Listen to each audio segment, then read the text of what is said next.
Welcome to the Slop Temple. We pray this video helps.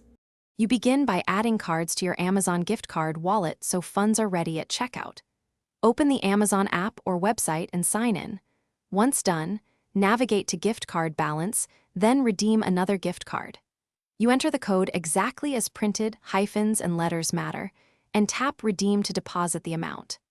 This ensures the balance shows in your wallet immediately and prevents manual entry errors later when you check out. Once your wallet has funds, use it at checkout to pay partially or fully.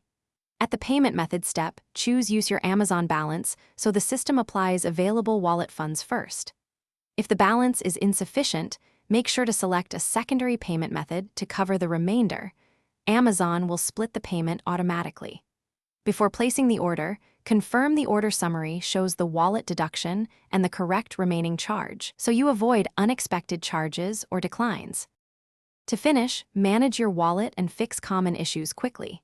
You can view transaction history under gift card balance to verify redemptions and remaining funds, which explains why an expected deduction might not appear. If a code fails, recheck characters, try a different browser or device, and then contact Amazon support if it still rejects. This resolves system-side holds. If wallet funds don't apply at checkout, remove and re-add payment methods, or clear your browser cache to force a refresh. Thanks for watching. Consider subscribing if we helped you.